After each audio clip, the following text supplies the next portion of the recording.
Hello and welcome back to another reading by me, Patch.Work.Podfics. Today I'll be reading a one-shot titled My Bloodshot Eyes Are Seeing Double. This fic was written by me. It is rated for teen and up audiences with an archive warning for major character death. Here's the summary. Ochako, am I cute? The cutest in the world. Two girls drifted through the air, like feathers floating on the breeze, or snowflakes lazily descending through the sky. But just like snowflakes on a warm spring day, they wouldn't survive hitting the ground. Ochako Uraraka awoke suddenly, clutching at a sharp pain in her chest. Gasping, she threw her blankets off of herself and stumbled out of bed. Her breathing was ragged, and tears still clung to her eyes, each liquid pearl a reminder of the dream that was already fast fleeing from her memory. The girl's chest heaved with raspy breaths as she stood, clutching her bed frame and staring into the mirror across her room. She couldn't remember the girl's face some days. She didn't need to. Gaunt eyes and two space buns stared back at her each time she sought her own reflection. Uraraka cursed and dragged her eyes away from the mirror. "It's been months," she murmured to herself, furious that she couldn't forget, and that she could forget, all at the same time. It shouldn't hurt so much. The death of a villain who had killed so many people. "Aw, Ochako-chan, you don't really believe I'm a villain, do you?" Ochako refused to look back at the mirror, to see the face she knew would be staring back at her, the face that would be pouting, tiny sharpened teeth poking out from behind her lips. "You're dead. You have been for months," Ochako whispered, still shaking from her nightmare. "No, just a dream. Just leave me alone." Only silence greeted the girl. After a moment, she looked back towards the sheet of glass, but in the darkness, she could only see her own face. Ochako Uraraka felt alone. "Morning, sleepyhead," Mina Ashido grinned, poking the center of Uraraka's forehead in a way that cleared away the fragments of snowflakes and feathers still lingering in the girl's head. "Hey, Mina," Uraraka started, yawning as she did. "You sleep well?" The pink girl's eyes lit up, sparkling with joy over the question. "Funny you should ask. I had the most crazy dream last night. You know those tiny little waffle makers?" Uraraka smiled softly, following her friend through the halls of UA's dorms. She was glad Mina hadn't asked her how she had slept. She didn't want to lie to her friend, and telling the truth was just out of the question. She had to grow up and learn to deal with her problems on her own, like a real hero. Dragging everyone else down with her nightmares would just waste their time. "Oh yeah, and during this one part of the dream, Elvis showed up.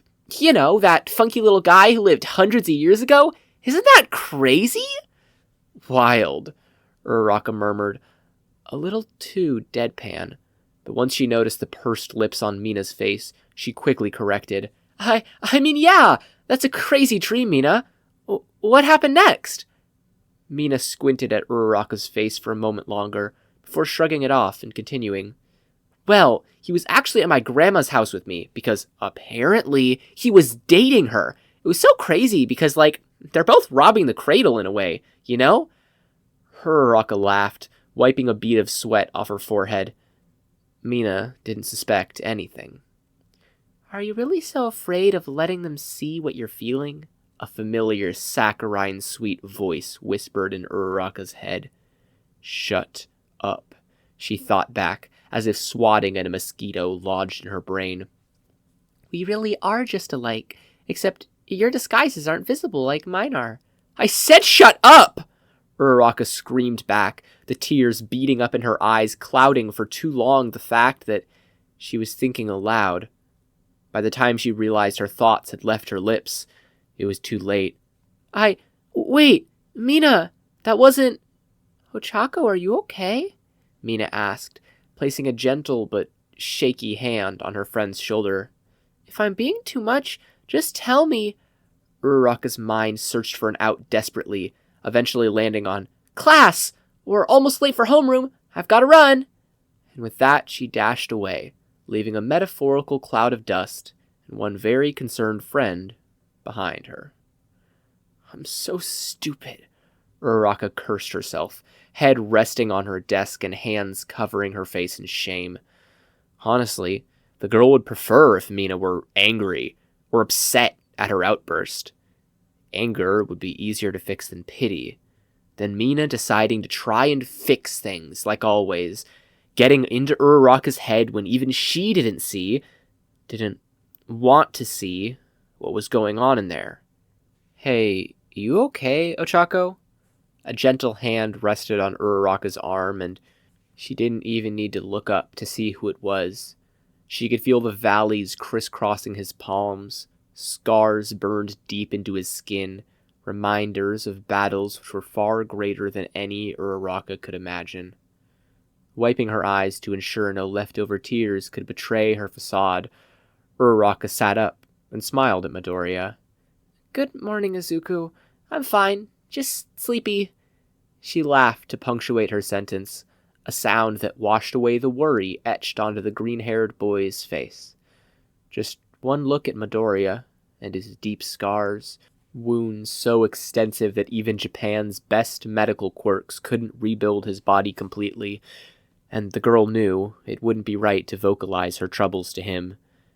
After all, if he could keep smiling after everything he'd been through, after watching his best friend die and feeling his body collapse under the weight of the world he carried on his shoulders, after giving everything he had left to give until he was left without a quirk, even without his dreams of becoming a hero. I'm doing great. No need to worry. Uraraka shot the boy a wide grin and 2 thumbs up, which seemed to assuage his worry. All right, then. Say, Shoto, Ida, and I were planning on meeting up and working out together after school. Would you like to join? A workout would be nice.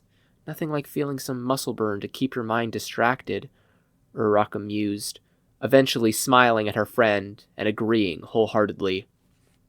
As a plus, Mina wouldn't be there, which meant if Uraraka could just manage to avoid speaking to her throughout their classes, she would be home free, and maybe this morning's awkward outburst would just blow over. Ochako, Uravati, Uraraka, have you been avoiding me? Mina slammed her lunch tray down onto the floor, sitting beside Uraraka on the school's roof, apparently having tracked the girl down specifically for this confrontation. Cornered, Uraraka stammered out a reply. No? I mean, I just felt embarrassed is all, but it's nothing, really. What, you mean you yelling shut up at my face this morning, then leaving without an explanation? Uraraka nodded frantically, and Mina stared solemnly into her friend's eyes. But there wasn't really any anger, only a deep mire of pity, exactly the opposite of what Uraraka wanted. You know, I can tell you've been feeling down today. We all can. After all, it's exactly 6 months ago today that... Uraraka stood up suddenly, sending the lunch tray in her lap clattering to the ground. I'm feeling like a breath of fresh air. See you later. And before Mina could protest, the brunette had disappeared once again, the access door to the roof slamming shut with a clang that seemed to echo in Mina's very soul. Uraraka pushed the training gym door open with a weary sigh. Finally, after a long and overwhelming day, she would be able to get her mind off her problems with some nice exercise. It wasn't like she was upset at Mina, but the girl could just be too much sometimes. Too pushy, too up in your face, and altogether too loud. It wasn't like those were bad things on their own. After all, that's just what made Mina, well, Mina. But on days like these, when everything was already feeling like too much, and all Uraraka wanted to do was climb into her bed and hide under her covers, drowning herself in darkness until a dreamless sleep might overtake her. The door swung open, greeting Uraraka with a sudden, uninvited barrage of sound, as she suddenly heard the voices of far more people than the 4 boys she had expected to greet her. "Uraraka, what's up?" Danky Kaminari chirped, jogging over to greet the girl. What's going on?" she responded, looking around the gym and seeing her entire class plus half of Class 1B. "Is Mina up to this? I thought Izuku reserved this room for some strength training." Shoto drifted over to the doorway and spoke. "Actually, this is my doing. I only intended to invite Yaoyorozu along, but Jiro overheard, who invited Hagakure, and things spiraled from there." If there was anything that could make Uraraka feel better about this situation, it was that Shoto seemed genuinely remorseful about this fact, the resident ice prince of Class 1A understanding full well the shock of having a private event turned into a full-on party. Uraraka began to turn on her heel to leave. Well, I just remembered something I have to..." She was too late. "Ochako, hey!" The girl turned to see a floating glove waving frantically through the air, calling Uraraka further into the gym. Gritting her teeth and plastering a forced smile onto her lips, she walked forwards to greet the invisible girl the glove was attached to. "Hey, Hagakure. Nice party you've got going on." Hagakure turned her head around wildly, an action made visible only by the clips in her hair. Seemingly for the first time, the invisible girl noticed that nobody seemed to be working out. Instead, they stood in small groups, chatting, with some sipping on the juice boxes provided by Sato. Only Midoriya and Bakugo were locked into their training, side by side on treadmills which had been cranked up to maximum speed, while Bakugo made occasional jeers like, "Feeling tired yet, Deku?" And Midoriya would respond with something like, "Never!" Hagakure rubbed her hands through her hair bashfully. "Heh, yeah, things kinda got out of hand, huh? Oopsie!" Uraraka sighed. "It's no big deal. I'll just train in another room." "No way!" Hagakure grabbed her friend's arm and dragged her to the center of the room, in which a small circle was forming. Not including the still sprinting green and orange duo, of course. "Today's the anniversary of our big battle. We should all get the chance to hang out today and talk." Before Uraraka could protest, Yaoyorozu called for the group's attention by tapping on a wine glass with a tiny silver spoon. While that spoon was likely created using the girl's quirk, Uraraka knew that if anyone would be happening to carry around such an item, just in case, it would be Momo Yaoyorozu. "If I could have everyone's attention, please," Yaoyorozu asked, setting down her spoon in her bag, a detail which only served to confirm Uraraka's theory. "6 months ago today, we fought together against an army of villains." The mood in the room immediately sobered. "We all fought hard, and we lost people that we cared about," Yaoyorozu continued, staring off into the distance, remembering the teachers, friends, heroes that had been lost that day. "Without you, I couldn't have kept going, so thank you all for being my friends." The girl bowed deeply, long hair streaming over her face as she did so. When she rose, tears glistened in her eyes. "Plus Ultra!" She raised her glass in the air, followed shortly by the other members of class raising juice boxes and water bottles, each shouting, "Plus Ultra!" Kaminari's juice box slipped out of his hand in the moment and spilled out across the floor. As the teens stopped to stare at the box, watching the boy's expression painted white from the horror of losing his juice, the tension in the room seemed to crumble. Sero began to cackle, along with Jiro, while Kaminari tried desperately to scoop the cranberry juice back into the straw, a task both Sisyphean and unsanitary. While the clusters of hero students broke up into their groups again, Uraraka couldn't help but stare at the juice staining the floor with a haunted expression. The trails left by Kaminari's fingers in the puddle reminded her of those her own hands had left in the damp soil that day, as her shock-ridden brain had tried to force Toga's blood back into her veins, only succeeding in infecting her wounds. Those clumps of dark earth coated the girl's pale skin until you could almost believe she was uninjured, merely sleeping a facade broken by the ever-trailing streams of blood coating her mouth, her arms, trails of blood that seemed to lead into Uraraka's own veins, the offending droplets of crimson ichor betraying the fact that if it weren't for her, Toga would be alive. She felt an odd kinship with Kaminari in that moment. Grief makes people do strange things. "Let's go outside," the soft voice of Todoroki spoke, standing to Uraraka's left. "It's loud in here, and you look overwhelmed." Uraraka took one last look towards the group and made a split second of eye contact with Mina. She didn't want to confront this feeling of guilt, to make this moment of class unity and remembering fallen heroes all about her. It wouldn't be fair. So, she walked. The duo strode quietly across the school grounds, feet meeting manicured lawn as each merely enjoyed the other's presence, expecting nothing from the other but the comfort of silence. In the distance, the children saw cherry blossoms, which began to turn Uraraka's stomach. She knew those trees. Despite the dread building inside of her, those trees and the small, fenced-in area they surrounded drew the pair in with a magnetic force, almost like a whirlpool, drawing her ever nearer to the despair she knew she would find there. It didn't take long for details to show themselves, for the stones behind that fence to become visible, the weeds inside growing noticeably longer than the lawn outside. Graveyards are hard to miss. As Uraraka passed through the gate, following the lead of Todoroki, it took every last gram of her willpower not to allow her eyes to drift to the spot she knew all too well. One simple gravestone, stating nothing but 2 dates, the latter just 17 short years after the former. It was on the far left side, 2 spaces from the front row.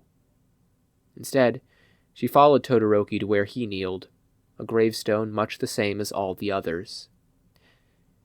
"Hey, Toya," Todoroki whispered, voice cracking noticeably.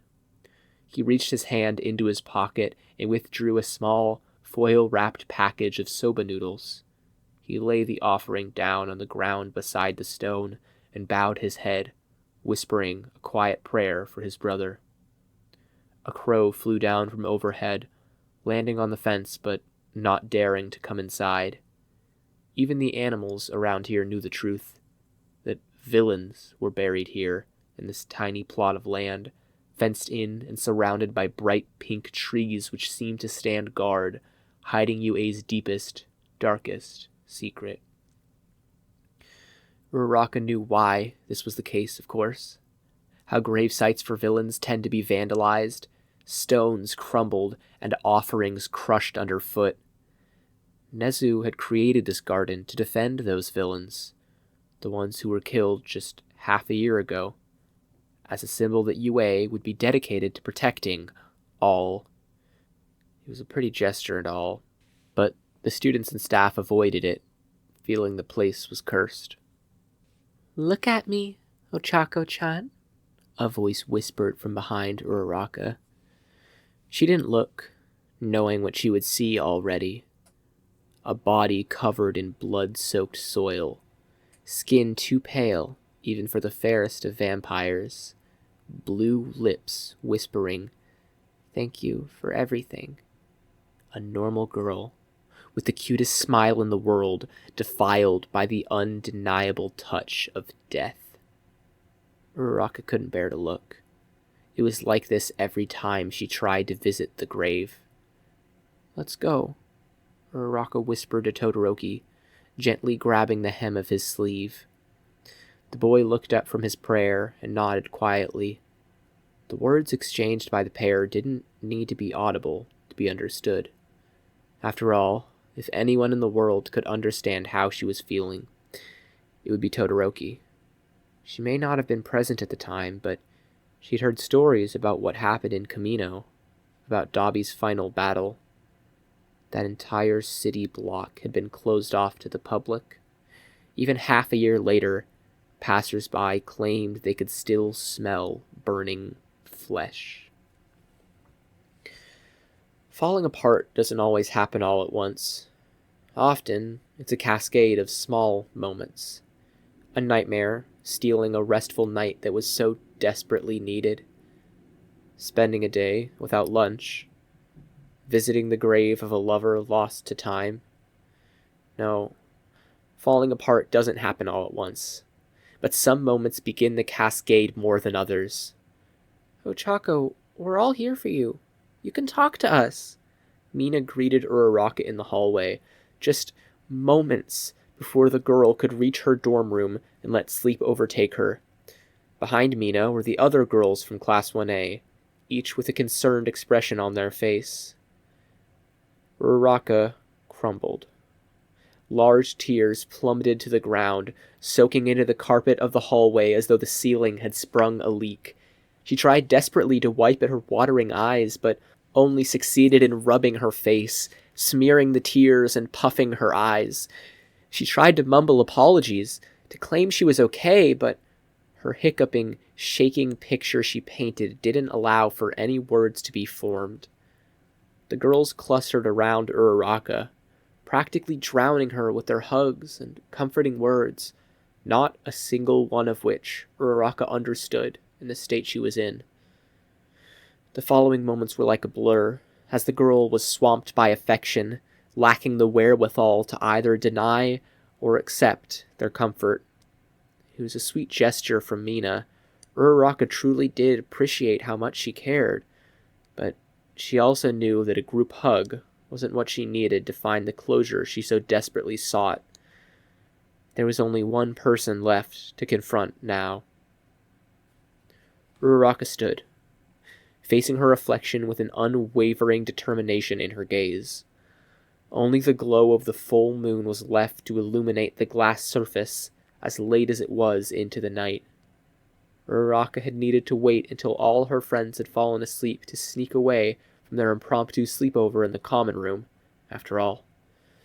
The girl drifted a finger ever closer to the mirror, marveling at how alive the hand that reached back seemed to be, a contrast from the dead eyes of the corpse that watched her.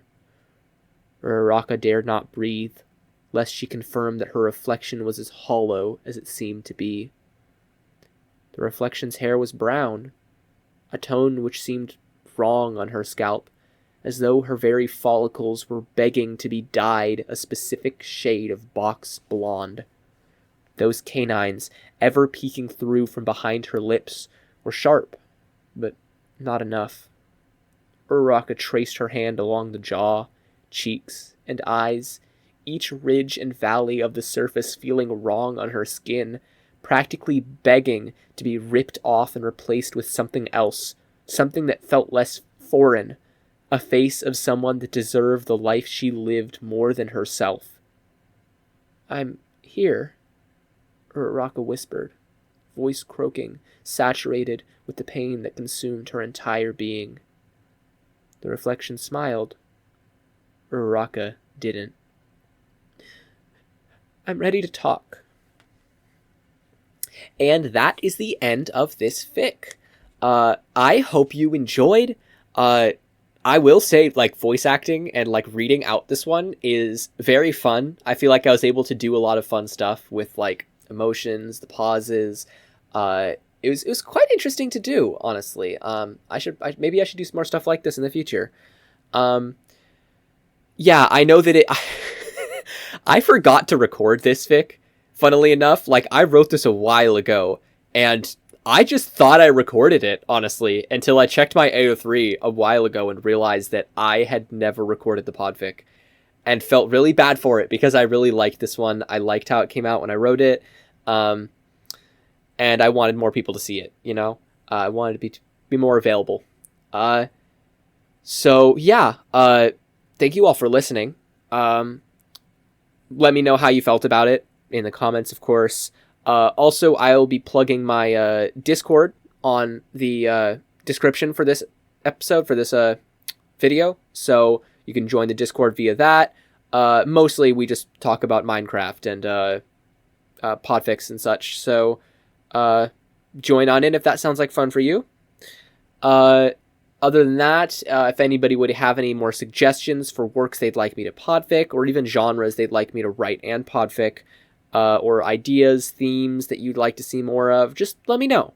I'm always open to suggestions. While I may not always decide to go forward with writing it, the suggestions really help with the creativity process. So, for the third time, thank you all for reading, and patch out.